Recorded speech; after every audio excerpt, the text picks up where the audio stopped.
What's going on, guys? Welcome back to the channel, and today we are back on the DeLorean V8 project. And if you haven't gotten caught up on the DeLorean build, the last episode we went ahead and tore apart the front suspension. We added some reinforcement points, and we also put in our KW coilovers front and rear. Now we are going to be upgrading the DeLorean from the 1980s to the modern day with some new front suspension, customizing and redesigning the lower control arms in the DeLorean. Now, originally the lower control arm was this single arm here that went to a sway bar that comes up and then links to the actual chassis. But the problem is that there's some bushings inside of here, there's bushings here, and this entire unit flexes this way when you're stopping and you're accelerating. So it's a really poor design. So to rectify that situation, I decided to upgrade the front suspension to what is called a S13 control arm scenario. So S13 is a Nissan 240SX, and as you can see, these are just factory takeoff lower control arms. They look very similar to the DeLorean ones, although they might be a little bit longer, so I might have to cut them down. But you can see, that looks pretty stinking similar. The benefit of using these is going to be something called a traction rod, or what's called a TC rod. We went ahead and grabbed these off of the old interwebs, some cheapies. So these TC rods bolt on the front of the control arm, if I can get them out. Right, yeah, so these go like this, and then create an A-arm. So what we're gonna have to do is we're gonna have to make a mount at the front of the chassis to be able to get this to jive. The challenge is going to be obviously this area right here, where on the DeLorean, where the actual coilover wants to go. So I might have to do a fork, or I might have to relocate where this thing positions. But our TC rod's gonna then come from here up and mount to our chassis. Now we need to rectify our sway bar situation. Since we got rid of the sway bar that then doubles as a lower control arm, we're going to be replacing it with this guy. A block of wood with a piece of metal. This is a remote sway bar setup. We found this on the old interwebs too. This is very universal. So what it happens is you have this chrome ollie piece of tubing, and then you have this inner bar that's actually acts as the sway bar, and then you have end links. These end links here are going to attach to our sway bar. Then we have these bushings here that go on the inside of this chrome ollie, and then this guy will actually go on the top of our steering rack. So the steering rack will be right here, and then our sway bar will be right here, and then we're going to make some end links to attach to the lower control arms. Boom, you got a sway bar. So that's all theory. In a perfect world, all this would work, but we're not going to until we get our hands dirty. So let's start pulling this apart and mocking up our lower control arms first. We have our factory lower control arm out of the car. We also removed our KW coilover, so we have that off to the side. Now this is our new lower control arm, and already visibly I can see that it's significantly longer, which isn't a big problem because we're going to be going with the same wide body kit that we did on the SEMA car on this one. So what we're going to do now is just take some quick measurements to see even if our bolts even line up or even come close. But visually speaking, they look very, very similar. And I feel like if this car was built a little bit later down the line, maybe in the early 90s, they may have went with a design like this.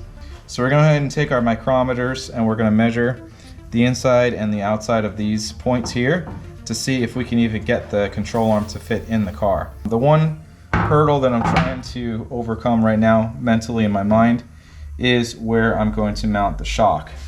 And I can already see the DeLorean has a lot taller of a control arm as opposed to the Nissan. So I might be able to make a bracket that goes on top here to hover it above the TC bracket. But we won't know that until we actually physically get the control arm in the car. So let's take some measurements real quick and see if we can even mock this up in the car before we get too far ahead of ourselves.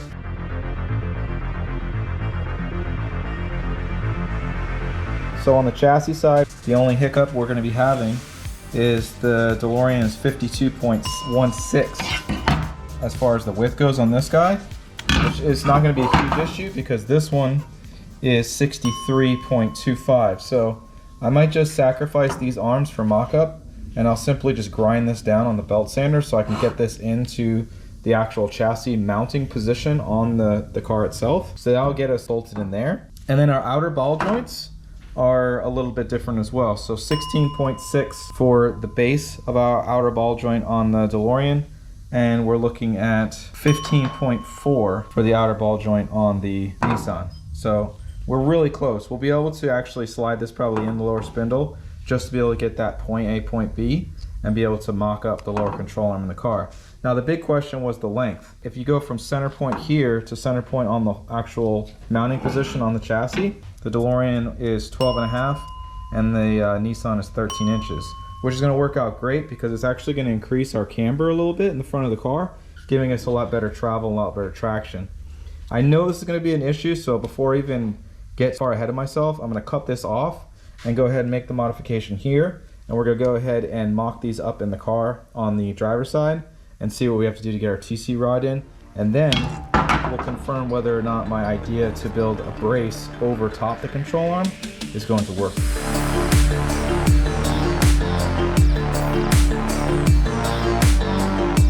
All right, I'm surprised that this fits as well as it does. We got our control arm in. All we had to do is just shave a couple mil off the inside. The bolt fits. We got our ball joint on here. This thing is held on with like 1 or 2 threads, so we're gonna have to ream this guy out in order to get it down and base it out onto the Nissan ball joint. So we have a pretty good amount of camber. I can already tell just by the look of this spindle. It's gonna be pretty aggressive. So they do sell adjustable upper control arms. There's a company that sells a billet upper control arm with an adjustable links on the inside here. They also sell aftermarket adjustable lower control arms. So if I can confirm this whole setup works, which so far it's looking pretty good, I'll buy probably the upper and lower adjustable control arms just so we can dial the car in perfectly. So next order of business is going to be getting our coilover in place. I think before I do that though, I want to get the TC rod bolted in. There might be an opportunity to actually bolt it from underneath so that's not in the way of our actual coilover.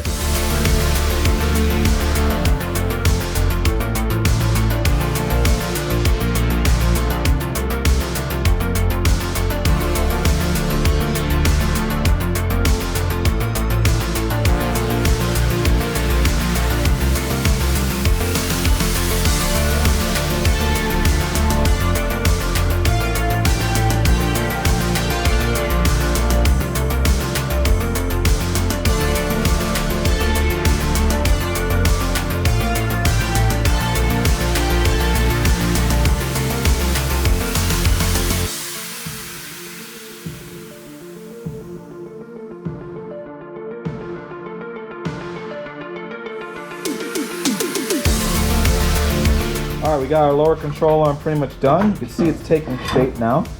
So our TC rod has been under mounted. So we went ahead and notched the side of the control arm. This is where all the strength is, guys. I'll probably plate this here and probably plate this here and create some sort of pocket to be able to slide this TC rod in and bolt underneath. Or like I said before, these will just go into the garbage when we're all said and done. We'll get a tubular set of arms made for this thing. So for right now, we're gonna leave it at that. I'm gonna throw this back in the car and start situating our coilover and seeing how we're gonna get it to mount on top like that.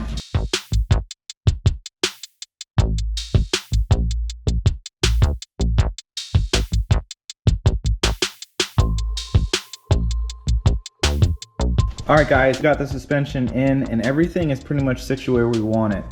The only thing left to do to make this setup work would be to use some lower tabs on the lower control arm here to get the KW coilover to bolt on, and then have some tabs here to get this TC rod to bolt on. The only issue that we're really running into right now is suspension bind. Like I said before when we did our prototype car, I know for a fact that this lower control arm sits flat when it's neutral, when it's at ride height. And right now, when I jack this car up and I go to neutral, it's pretty much bottoming out our shock. We have plenty of spring, but our shock is bottomed out on the mount. We just don't have the travel that we need in order to make the suspension articulate the way we want it to. And I also am not too jazzed about this rod coming up here. This front end of this car originally was designed to hold the steering rack and hold the radiator. There's not a ton of strength up here as much as there is on the back. So what really needs to happen is we need a dual wishbone suspension. So that would be an A-arm on the top and an A-arm on the bottom.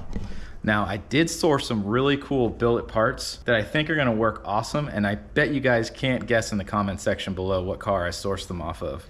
And we're also gonna be doing some modifications to get a little bit more articulation out of the suspension. And we're gonna do that in the way of a pushrod setup. So we're gonna be coming in here with some really cool goodies, and we're gonna be doing something that's never been done before in DeLorean and mounting our coilovers on our strut tower brace, which will work out perfect because we put a ton of strength in that thing. We think that we're gonna be making some awesome strides in this thing in the near future.